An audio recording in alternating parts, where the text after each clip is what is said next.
Assalamualaikum warahmatullahi wabarakatuh.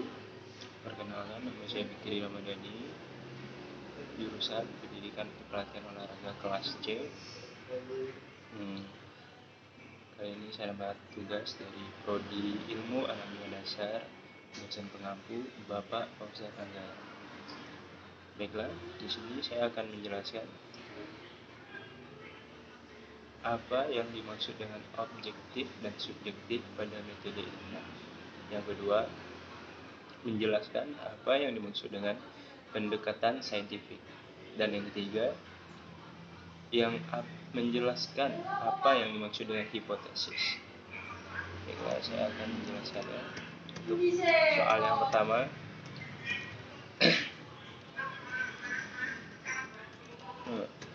menjelaskan apa yang dimaksud dengan objektif dan subjektif pada metode ilmiah. Pendekatan objektif memandang bahwa kebenaran dapat ditemukan jika seseorang dapat menyingkirkan campur tangan manusia ketika melakukan penelitian. Dalam artian lain, mengambil jarak dari objek yang diteliti karena pendekatan ini lebih sistematis, terkontrol, empiris, mengenai hubungan yang diasumsikan di antara fenomena alam. Hasil eksperimen harus diukur dengan suatu ukuran yang objektif, bukan subjektif. Hal ini ditujukan agar hasil eksperimen dipahami dengan mudah oleh setiap orang dan seminimal mungkin dipengaruhi subjektivitas peneliti. Contoh ukuran objektif adalah satuan-satuan internasional seperti meter untuk mengukur panjang dan kilogram untuk mengukur massa. Contoh ukuran subjektif adalah ukuran yang relatif terhadap benda yang tidak pasti ukurannya seperti sejengkal, semata kaki, dan lain-lain.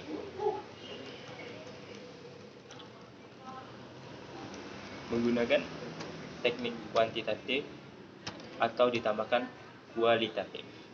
Teknik kuantitatif dengan ukuran yang objektif akan memberikan hasil yang dapat dimengerti secara universal dan minim subjektivitas peneliti. Namun, dapat juga digunakan teknik kualitatif apabila hasil yang didapatkan sulit dideskripsikan dengan suatu ketentuan kuantitatif. Contohnya, pertumbuhan tanaman dinyatakan secara kuantitatif, misal tumbuh 10 cm dalam 5 hari, dan perkembangannya dinyatakan secara kualitatif, misal tumbuh bunga dalam 5 hari.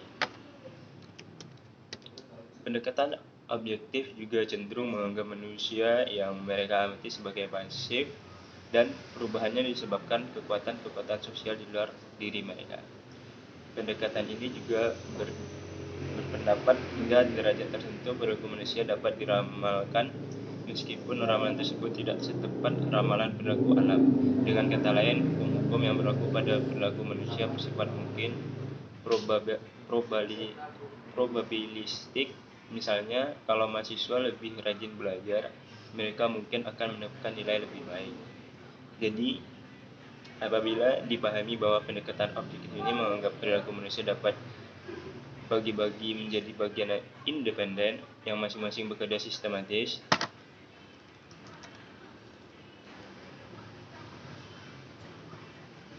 dalam penelitian pendekatan objektif atau kualitatif bertujuan untuk mengembangkan dan menggunakan model-model matematis, teori-teori, dan atau hipotesis yang berkaitan dengan fenomena alam. Dalam penelitian objektif atau kuantitatif, yaitu penelitian yang bersifat mengukur baik pengaruh maupun hubungan antar variabel. Pengaruh X terhadap Y, hubungan X dengan Y, dan sebagainya. Contoh penelitian objektif adalah pengaruh penonton sinetron pada TV Z terhadap tingkat kecerdasan siswa sekolah dasar di kota Bandung.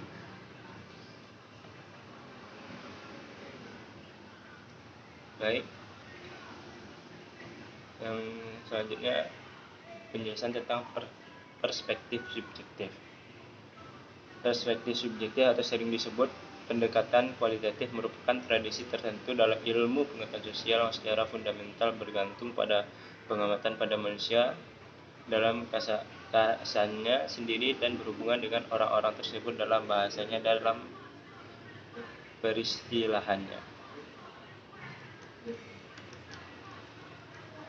Pendekatan subjektif cenderung memandang manusia yang mereka amati sebagai aktif, dinamis, serta mampu melakukan perubahan lingkungan di sekeliling mereka. Karena manusia berbeda dengan benda, mengatakan bahwa benda hanya bergerak dan manusia tidak hanya bergerak tetapi juga bertindak. Kaum subjektivis menjelaskan makna perilaku dengan menafsirkan apa yang orang lakukan. Interpretasi atas perilaku ini tidak bersifat kausal dan tidak bisa dijelaskan melalui generalisasi seperti yang dilakukan kaum objektivis. Fokus perhatian kaum subjektivis adalah bagian perilaku manusia yang disebut tindakan, bukan sekedar gerakan tubuh yang mencakup ucapan, bukan dengan melompat, bukan terjatuh, bunuh diri, bukan sekedar kematian. Jadi jelas bahwa manusia berbeda dengan hewan, tumbuhan benda, karena manusia mempunyai pikiran, kepercayaan, keinginan, niat, maksud, dan tujuan. Semua hal itu memberi makna kepada kehidupan dan tindakan mereka dan membuat kehidupan dan tindakan tersebut dijelaskan. Menurut pandangan subjektif, realitas sosial adalah suatu kondisi yang cair dan mudah berubah melalui interaksi manusia yang dijalani sehari-hari dan manusia yang menciptakan struktur, bukan struktur yang menentukan perilaku.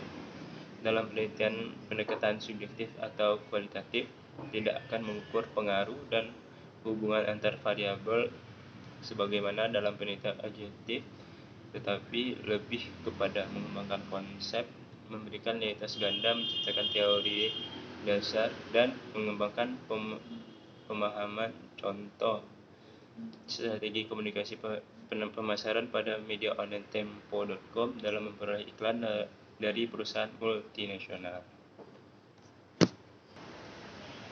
Baik, untuk yang selanjutnya nomor 2, menjelaskan yang dimaksud dengan pendekatan saintifik. Pendekatan saintifik adalah model pembelajaran yang menggunakan kaidah-kaidah keilmuan yang memuat serangkaian aktivitas pengumpulan data melalui observasi, menanya eksperimen, mengolah informasi atau data, kemudian mengkomunikasikan. Pendekatan saintifik telah dipergunakan dalam pendidikan di Amerika akhir abad ke-19, di mana pada saat itu pembelajaran sains menekankan pada metode laboratorium formalistik yang kemudian diarahkan pada fakta-fakta ilmiah. Pendekatan saintifik sebenarnya sudah digunakan dalam kurikulum di Indonesia dengan istilah learning by doing, yang dikenal dengan cara belajar siswa aktif dalam belajar.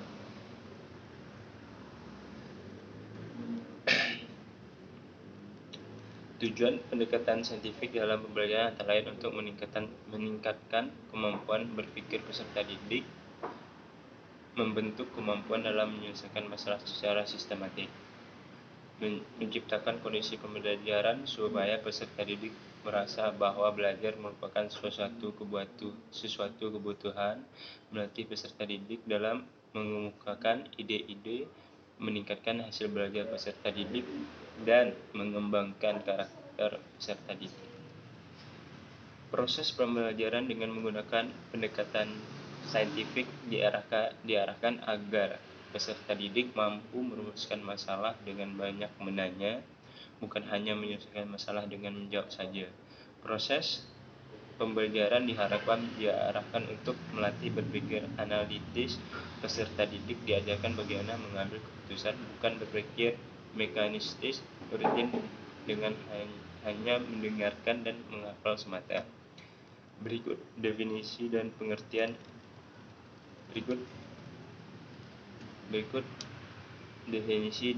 pendekatan saintifik dari beberapa sumber buku. Menurut Rusman, pendekatan saintifik merupakan pendekatan pembelajaran yang memberikan kesempatan pada siswa secara luas untuk melakukan eksplorasi dan elaborasi materi yang dipelajari. Di samping itu memberikan kesempatan pada peserta didik untuk mengaktualisasikan kemampuan melalui kegiatan pembelajaran yang dirancang oleh guru.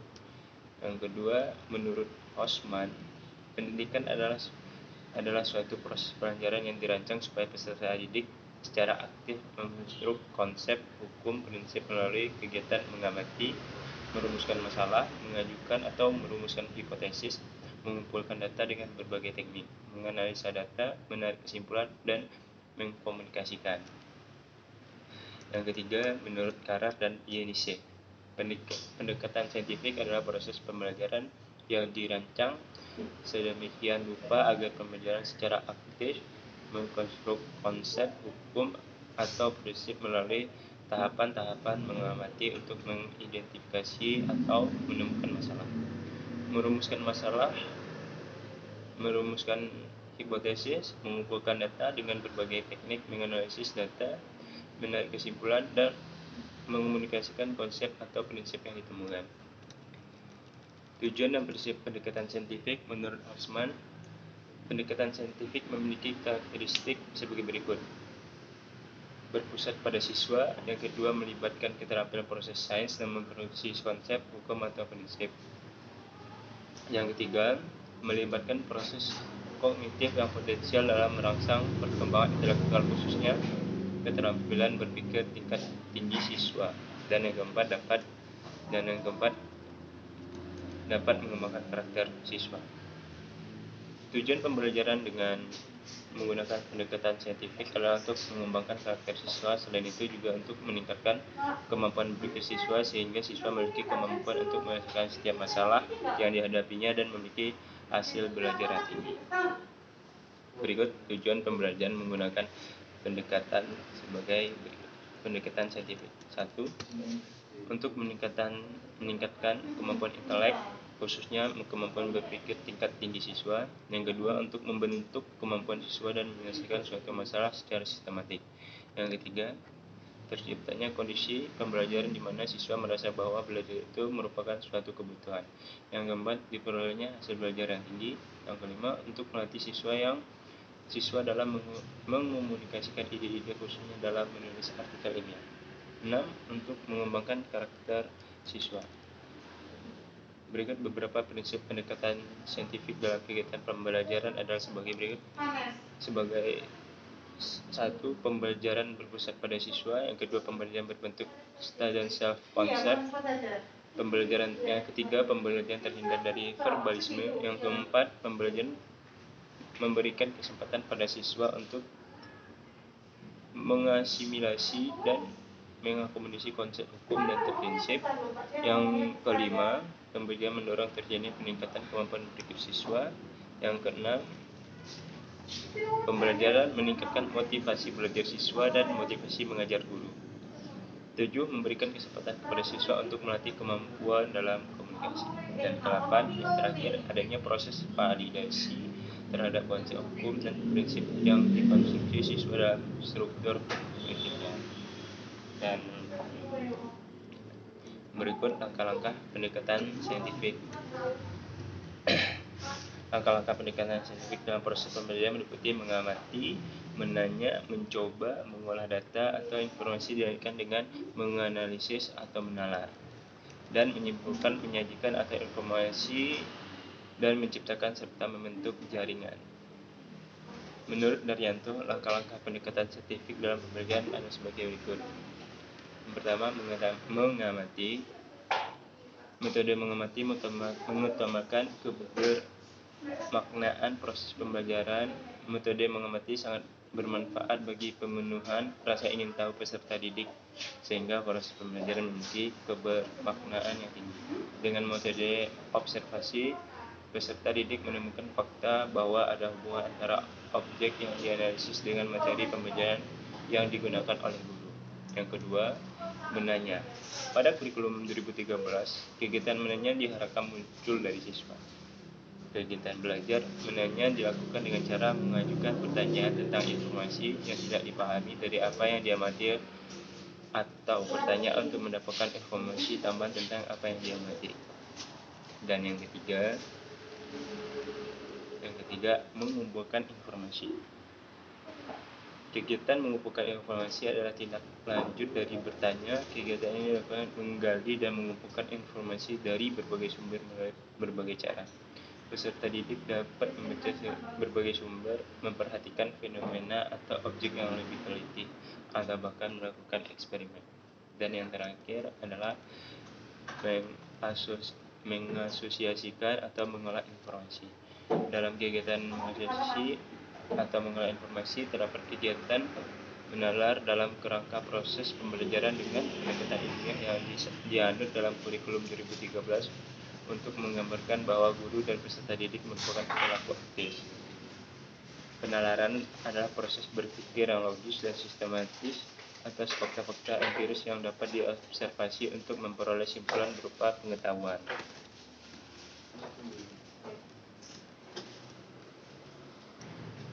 Dan yang terakhir, saya akan menjelaskan apa yang dimaksud dengan hipotesis. Pengertian hipotesis penelitian secara singkat dan sederhana. Hipotesis penelitian adalah dugaan sementara. Dugaan tersebut dibuat oleh penulis atau peneliti dengan mengacu pada data awal yang diperoleh. Kemudian dugaan benar atau salah ditentukan berdasarkan hasil penelitian.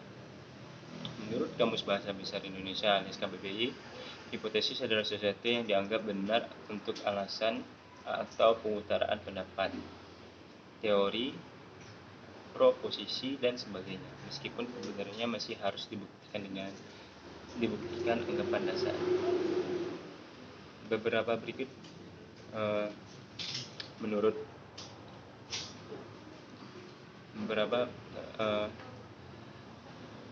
para ahli tentang hipotesis. Yang pertama, Zygmunt. Menurut Zygmunt, hipotesis penelitian adalah proposisi atau dugaan belum terbukti, artinya dugaan masih bersifat tentatif. Dugaan tersebut menjelaskan fakta atau fenomena serta kemungkinan jawaban atas pertanyaan-pertanyaan penelitian. Yang kedua, Nasution.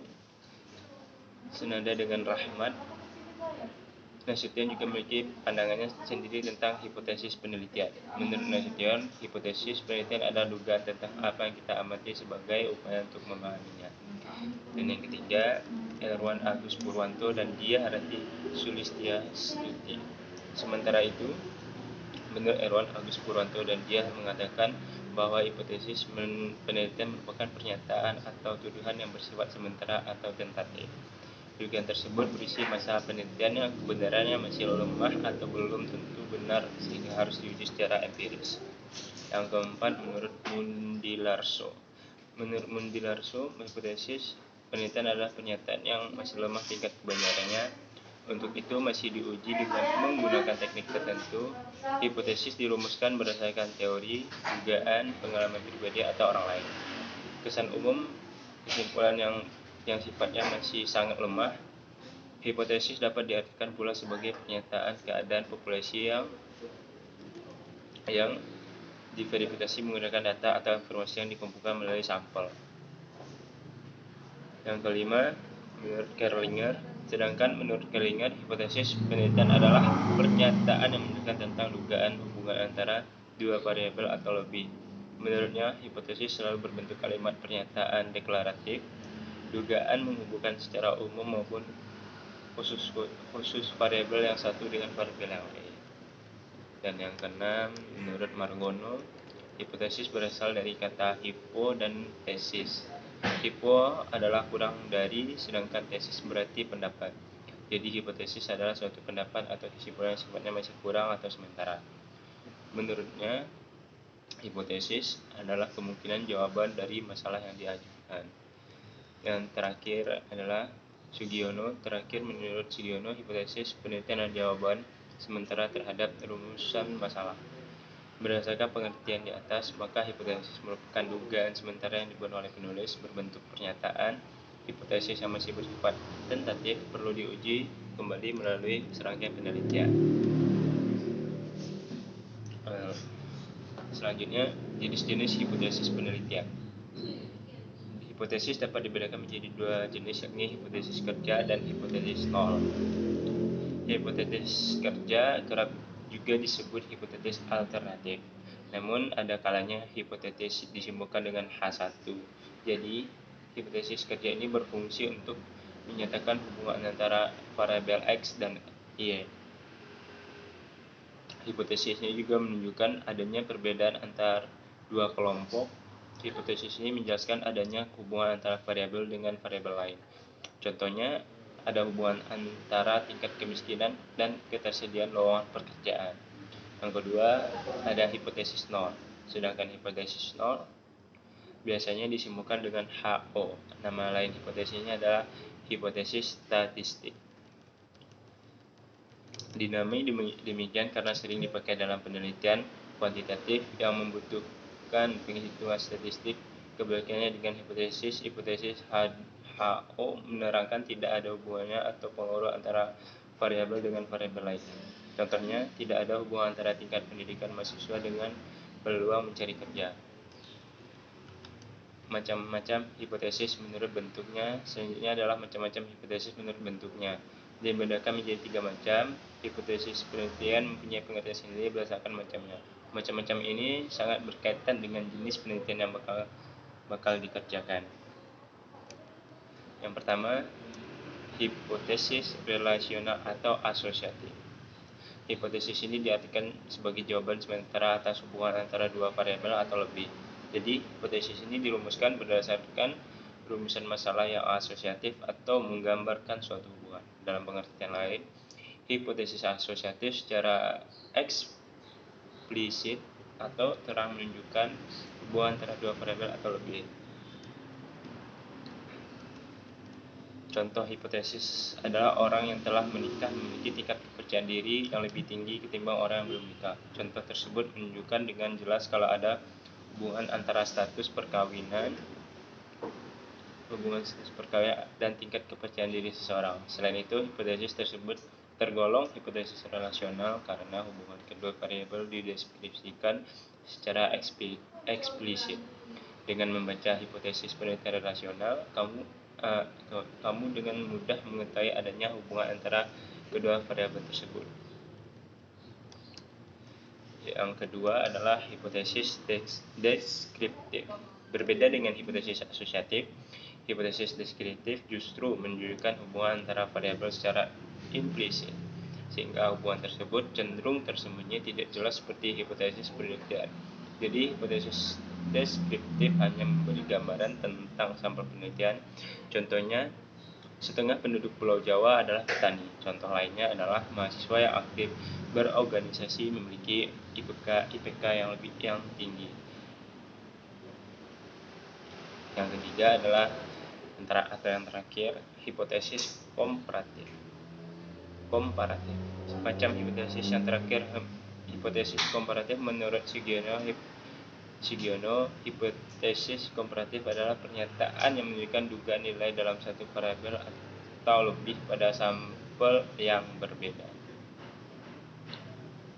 Baiklah, sekian, terima kasih. Itulah penjelasan saya tentang 3 pertanyaan dari ilmu alamiah dasar. Saya Fikri Ramadhani, mohon pamit. Assalamualaikum warahmatullahi wabarakatuh.